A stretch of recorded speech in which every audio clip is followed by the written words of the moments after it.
जय हिंद, नमस्कार फ्रेंड्स। ज्योति क्लासेस में आप सभी का एक बार फिर से स्वागत है। हेलो दोस्तों, कैसे हैं आप सभी।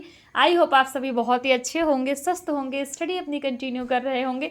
चलते हैं हमारी आज की मॉर्निंग की क्लास की तरफ। सभी को सुप्रभात, गुड मॉर्निंग। देखते हैं आज के दिन क्या है, कुछ खास। जी हाँ, आज है 7 सितंबर। डेट कौन सी, 7 सितंबर, और इसके बारे में हम चर्चा कर लेते हैं कि आज के दिन कौन सा विशेष दिवस मनाया जाता है। देन चलते हैं हमारी क्लास की तरफ, बट उससे भी पहले आप सभी से रिक्वेस्ट है, चैनल पर फर्स्ट टाइम विजिट किए हैं, चैनल को लाइक शेयर सब्सक्राइब करें, अपना फीडबैक हमें दें और इस क्लास को हमारे जितने भी लर्नर्स हैं उन सभी के पास शेयर करें ताकि वो भी हमारे साथ जुड़ के अपनी स्टडी कंटिन्यू कर सके। क्योंकि आप सभी जानते हैं चैनल के माध्यम से होम साइंस की आपको प्रिपरेशन कराई जाती है। बेसिक्स टू एडवांस लेवल की हम पढ़ाई कर रहे हैं। जी हाँ, बेसिक टू एडवांस मैं इसलिए बोल रही हूँ क्योंकि अभी हमने एक सीरीज़ कंप्लीट किया। क्लास 6 से 12th की जो होम साइंस की आपकी बुक होती है वो हमने कंप्लीट किया। क्लास 6 से लेकर 12th तक बहुत बेसिक से हमने होम साइंस स्टार्ट किया। जितने भी हमारे जो भी हमारे व्यूअर्स हैं जो होम साइंस से अभी होम साइंस की पढ़ाई करना चाहते हैं, उसमें अपना करियर देखना चाहते हैं होम साइंस की फील्ड में, तो वो भी अगर चाहे ना तो वो भी पढ़ सकते हैं। क्यों? क्योंकि जो हमने ये सीरीज़ की हुई है क्लास 6, आप जाइए प्लेलिस्ट में, आपको ज्योति क्लासेस के नाम से क्लास 6 to 12 तक की प्लेलिस्ट मिल जाएगी। उसमें से क्लासेस वाइज प्लेलिस्ट आपको प्रोवाइड कराई गई है, जिसमें आपको जिस भी टॉपिक में जो भी डाउट है आप चाहें तो सीक्वेंस वाइज उस क्लास को देख सकते हैं अगर बेसिक से स्टार्ट करना है।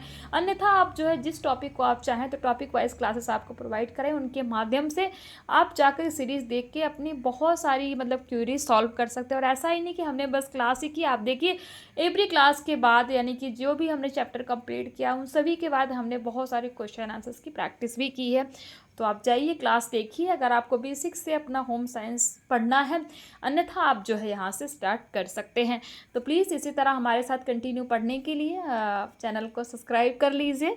स्टार्ट करते हैं विदाउट टाइम वेस्ट की आज की क्लास। तो आज की क्लास में फ्रेंड्स हम करेंगे फूड एंड न्यूट्रिशन साइंस। आज से हमारा स्टार्ट हो रहा है, जिसके अंतर्गत हम करेंगे चैप्टर 4। और चैप्टर 4 है क्या हमारा, संतुलित आहार एवं RDA। जी हाँ, संतुलित आहार एवं RDA अर्थात बैलेंस डाइट एंड RDA 2020।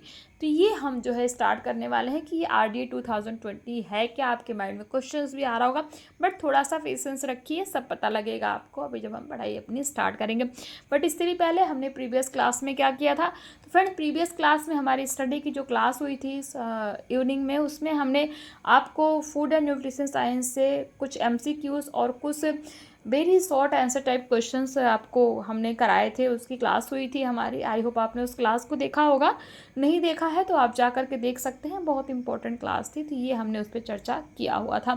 तो ये हमारी प्रीवियस क्लास थी। स्टार्ट करते हैं चैप्टर 4 संतुलित आहार एवं RDA। तो भोजन मनुष्य की सभी आवश्यकताओं में से एक अति महत्वपूर्ण आवश्यकता है। जी हाँ, भोजन क्या है, जैसे बोलते हैं ना बेसिक नीड्स, भोजन, कपड़ा एवं मकान। तो ये क्या है, हर इंसान के पास ये 3 तो होना ही होना चाहिए। खाने के लिए भोजन, रहने के लिए सर पे छत और पहनने के लिए वस्त्र। तो ये हमारी बेसिक नीड्स है। तो इन बेसिक नीड्स में से जो भोजन है बहुत ही महत्वपूर्ण है, जिसके बिना जीवन को अधिक दिनों तक जिया नहीं जा सकता। प्रकृति ने मानव जन्म से पहले ही उसके पोषण की व्यवस्था माता के स्तनों में दूध भरकर ही की है। जब बच्चा पैदा होता है तो वो सबसे पहले क्या करता है, भोजन के रूप में अपनी माँ का दूध पीता है। ये उसको कहाँ से मिलता है, इसको प्रकृति से ही वो जैसे बच्चा जन्म लेता है माँ के दूध से जो है वो अपना नरिष्ट अपने आप को करता है, क्योंकि प्रकृति ने ही उसको भोजन के रूप में माँ का दूध दिया होता है। तो शैशवावस्था में बालक माता के स्तनों से दूध पीकर अपना पेट भरता है। कमेंट के माध्यम से बताइए शैशवावस्था क्या होती है। हमने बहुत डिस्कस किया है इन सभी अवस्थाओं के बारे में। शैशवावस्था हो गया, बाल्यावस्था हो गया, पूर्व विद्यालय अवस्था हो गया। तो शैशवावस्था की एज आप कमेंट के माध्यम से बताइए। जैसे जैसे वह बड़ा होता जाता है उसका पाचन अंग विकसित एवं सुदृढ़ हो जाता है, वैसे वैसे वह दूसरे भोजन यथा तरल आहार, अर्ध ठोस आहार तथा ठोस आहार को भी पहचानने लगता है। अर्थात जब बच्चा छोटा होता है तो भोजन के रूप में उसको क्या दिखता है, अपनी माँ का दूध, जो उसकी माँ को दूध होता है, वो अपनी माँ का दूध ही, अपने माँ के दूध को ही क्या समझता है, अपना भोजन समझता है। बट जैसे जैसे वो बड़ा होता है वो जो भी हमारे अनाज होते हैं, जो भी तरल आहार, मतलब आधा पका हुआ भोजन जो होता है, इन सभी के बारे में वो जानने लगता है कि ये भी जो है भोजन है। प्रकृति ने मनुष्य को भोजन के रूप में अनाज, दालें, फल, सब्जियां, दूध, अंडा, मांस, मछली, सूखे मेवे आदि अनगिनत तरह के भोज्य पदार्थ प्रदान किए, जिन्हें खाकर मनुष्य को क्या होती है? तृप्ति एवं संतुष्टि मिलती है, उसकी कार्य क्षमता में बढ़ोतरी होती है। सभ्यता से पूर्व प्राचीन समय में भी मानव आखेट शिकार करके अपना पेट भरता था। जी हाँ, पहले का मानव क्या था? शिकार करता था, क्योंकि खाने के लिए कुछ तो होता नहीं था। उसको जो भी जंगली जानवर, जो भी जैसे जीव जंतु मिलते थे, उनका शिकार करके अपना पेट भरता था। धीरे धीरे उसने कृषि की ओर ध्यान दिया तथा कृषि कार्य करने लगा। सभ्यता के विकास के साथ साथ भोजन के उत्पादन, संरक्षण, परिवहन आदि में भी ध्यान दिया जाने लगा। वर्तमान यानी कि प्रेजेंट टाइम में आहार के उपयोग करके विभिन्न रोगों का उपचार तथा रोगों पर नियंत्रण किया जाने लगा है। आज से लगभग 5500 वर्ष पूर्व, कौन से?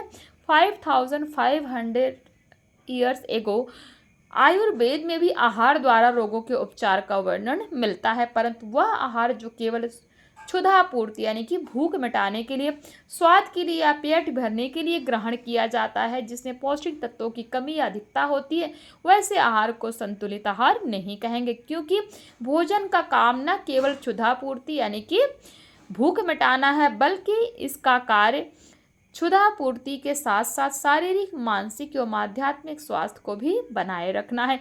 एक प्रसिद्ध कहावत है, क्या है? जैसा खाए अन्न वैसा होवे मन।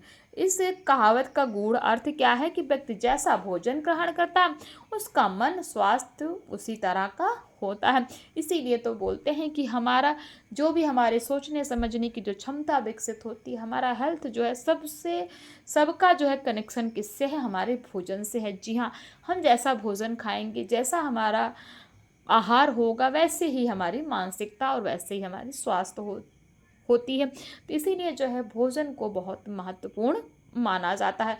आज भी अधिकांश लोगों का भ्रम है कि संतुलित भोजन यानी कि बैलेंस डाइट का अर्थ महंगे भोज्य पदार्थों से, यानी कि महंगा महंगा जो खाने के लिए आहार होता है वही संतुलित आहार है, परंतु यह सच नहीं है। सस्ते आहारों में भी संतुलित भोजन का सेवन प्रतिदिन किया जा सकता है, परंतु इसके लिए सूझबूझ, आहार के प्रति ज्ञान, पाक विधियों की समुचित जानकारी आदि का होना आवश्यक है। अधिकांश भारतीयों के भोजन में कार्बोज की अधिकता होती है एवं अन्य पौष्टिक तत्व जैसे प्रोटीन, वसा, विटामिन एवं खनिज लवण का सख्त अभाव रहता है।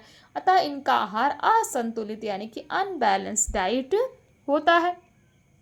असंतुलित आहार की समस्या न केवल मध्यम आर्थिक वर्ग के लोग, मजदूर या किसान की है, बल्कि अज्ञानता एवं अशिक्षा के कारण उच्च आर्थिक वर्ग के धनाढ्य यानी कि जो धनी व्यक्ति हैं, उन परिवारों में भी महंगे फल, दूध, वसा लेने के बावजूद भी उनका पोषण असंतुलित होता है, क्योंकि उनके भोजन में किसी न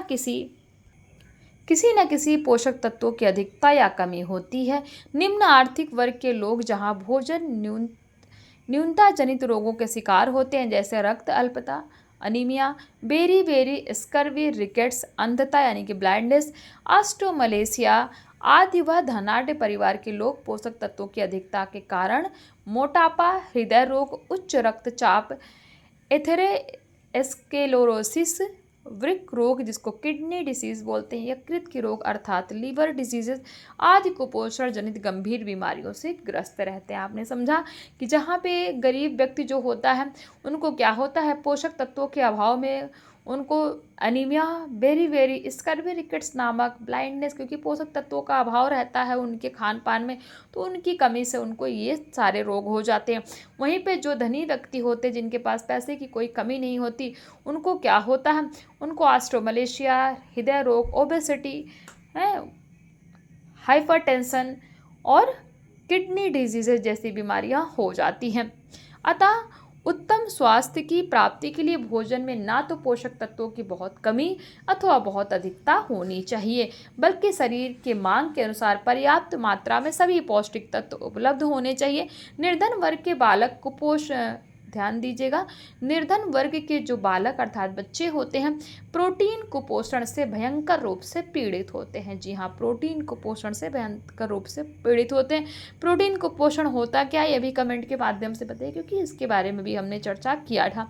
प्रोटीन की कमी के कारण उनकी शारीरिक वृद्धि एवं बढ़ावत रुक जाती है, यानी कि ग्रोथ नहीं होती। सुरक्षात्मक तत्व यानी कि विटामिन के अभाव में उनके शरीर पर अनेकों रोगों का कब्जा हो जाता है, उनकी क्रियाशीलता में काफ़ी कमी हो जाती है। अधिकांश बालकों की मृत्यु कुपोषण के कारण ही होती है। अतः उत्तम स्वास्थ्य के लिए संतुलित आहार आवश्यक है। संतुलित आहार को निम्न प्रकार से परिभाषित किया जा सकता है। संतुलित आहार क्या होता है? वह भोजन जिसमें सभी पौष्टिक तत्व व्यक्ति विशेष की शारीरिक मांग, आयु, वजन एवं क्रियाशीलता यानी कि उनकी कार्य करने की क्षमता, अवस्था आदि के अनुसार उचित मात्रा एवं अनुपात में मौजूद हो। अर्थात a balanced diet is a diet which contains all the food nutrients in a proper proportion and from the proper sources, so the minimum daily nutrients do obtained। तो ये है क्या संतुलित आहार, आपको समझ में आया होगा। वैसे तो बहुत बार हमने संतुलित आहार पर चर्चा की हुई है, बट कोई नहीं, जितनी बार आप पढ़ेंगे उतनी बार आपको रिवीजन होता जाएगा। संतुलित भोजन में पर्याप्त मात्रा में कैलोरी, वसा, प्रोटीन, खनिज लवण, विटामिन एवं जल होना चाहिए। पौष्टिक तत्वों की अधिकता एवं कमी दोनों ही स्वास्थ्य के लिए हानिकारक होते हैं। प्रत्येक व्यक्ति के लिए संतुलित आहार भिन्न भिन्न होता है। एक व्यक्ति के लिए जो आहार संतुलित होता है वही आहार दूसरे व्यक्ति के लिए असंतुलित हो जाता है। जैसे गर्भावस्था में गर्भवती माता को दिया जाने वाला संतुलित आहार सामान्य वयस्क महिला के लिए असंतुलित आहार हो जाएगा। यद्यपि भोज्य पदार्थ वही रहते हैं, परंतु भोज्य पदार्थों की मात्रा एवं अनुपात में क्या होती है, भिन्नता रहती है। ऐसा नहीं कि जो बैलेंस डाइट मेरे लिए उपयुक्त है वो आपके लिए भी उपयुक्त हो। तो शरीर जैसा बोला ना, शरीर की जो है वजन है, उनकी वृद्धि, उनके हिसाब से जो है संतुलित आहार दिया जाता है। तो ऐसा नहीं कि एक व्यक्ति के लिए जो आहार पूरक हो वही दूसरे व्यक्ति के लिए भी वो आहार पूरक हो, तो ऐसा नहीं है। वो उनकी शरीर की ग्रोथ के ऊपर वो चीज़ें डिपेंड करती है। तो अब देखते हैं संतुलित आहार को प्रभावित करने वाले कारक। तो देखते हैं फैक्टर्स अफेक्टिंग बैलेंस डाइट। पहला है लिंग यानी कि सेक्स। इसी स्त्री एवं पुरुष को शारीरिक संरचना में जन्म से ही प्रकृति प्रदत्त भिन्नता होती है, आप सभी जानते हैं। साथ ही आकार, भार, क्रियाशीलता आदि में भी भिन्नता यानी अंतर होता है। इन कारणों से दोनों की भोजन मांगों में भी अंतर होता है। वैज्ञानिक शोधों एवं अनुसंधानों से सिद्ध हो चुका है कि 10 से 12 वर्ष की उम्र तक बालक बालिकाओं की वृद्धि क्या होती है, एक जैसी होती है। यानी कि चाहे लड़का हो चाहे लड़की, सभी की जो ग्रोथ होती है वो 10 to 12 ईयर्स क्या होती है, एक समान होती है। परंतु इसके बाद दोनों की शारीरिक संरचना में क्या होता है, एक व्यापक अंतर आ जाता है, यानी कि बड़ा परिवर्तन आ जाता है। अतः किशोर बालक बालिकाओं की लंबाई, भार, क्रियाशीलता आदि में अंतर आता है। इन्हीं कारणों से पौष्टिक तत्वों की मांग में भी काफ़ी भिन्नता होती है। आपने समझा कि 10 से 12 साल तक का बच्चा, चाहे वो लड़का हो या फिर लड़की, तो दोनों के लिए जो क्या है, दोनों की ग्रोथ क्या होती है, सेम होती है। बट इसके बाद की जो एज उनकी होती है तो लड़कियों की अलग हो जाती है और लड़कों की ग्रोथ में अलग। तो दोनों की ग्रोथ में क्या होता है, काफ़ी डिफरेंस आ जाता है। प्रौढ़ावस्था में स्त्री की अपेक्षा पुरुष का शरीर भार, लंबाई, शरीर का क्षेत्रफल, आकार, क्रियाशीलता आदि अधिक होता है। इस कारण पुरुष को महिलाओं की अपेक्षा अधिक पौष्टिक तत्वों की आवश्यकता होती है।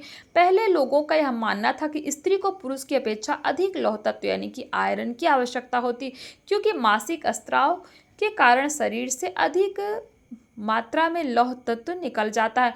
परंतु हाल ही की हुई खोजों से स्पष्ट हो गया कि लौह लवण पुरुष को भी अधिक चाहिए, क्योंकि लौह तत्व का काम ऑक्सीजन O2 का वहन यानी कि ट्रांसपोर्टेशन करना होता है। लोहा हीमोग्लोबिन यानी कि रक्त में उपस्थित होता है। आयरन किस में होता है, हमारे रक्त में पाया जाता है, ब्लड में। यह O2 परिवहन के लिए आवश्यक होता है। O2 की आवश्यकता शरीर के क्षेत्रफल के अनुसार होता है। पुरुष के शरीर का क्षेत्रफल अधिक होता है, अतः उन्हें अधिक मात्रा में लौह तत्व की आवश्यकता होती है। तो ये हमने देख लिया लिंग के आधार पर। कि हमारा संतुलित आहार कैसे प्रभावित होता है। दूसरा पॉइंट है उम्र। संतुलित आहार को प्रभावित करने वाले कारकों में से उम्र भी एक महत्वपूर्ण कारक है। शिशुओं तथा बढ़ते बालकों में सभी पोषक तत्वों, ऊर्जा, प्रोटीन, विटामिन एवं खनिज लवणों की मांग बढ़ जाती है। शैशवावस्था, बाल्यावस्था तथा किशोरावस्था में शारीरिक वृद्धि एवं विकास तीव्र गति से होता है। शैशवावस्था में सभी अवस्थाओं से अधिक तीव्र गति से शारीरिक वृद्धि होती है। शारीरिक वृद्धि का क्रम देखें तो स्पष्ट ज्ञात होता है कि 0 से लेकर 12 माह तक की उम्र तक का सर्वाधिक शारीरिक विकास हो जाता है। यानी कि 0 से लेकर के 12 माह तक के बच्चे का जो है विकास, मतलब आप कह सकते हैं कि मैक्सिमम हो जाता है शैशवावस्था में।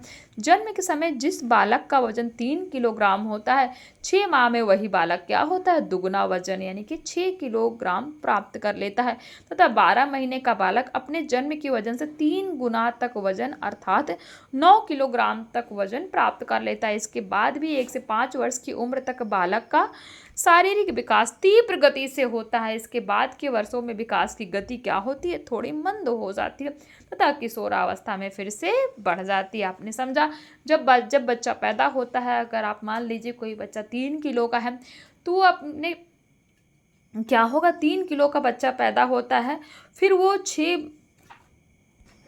महीने का होते होते वही बच्चा क्या हो जाता है, 6 किलोग्राम का हो जाता है।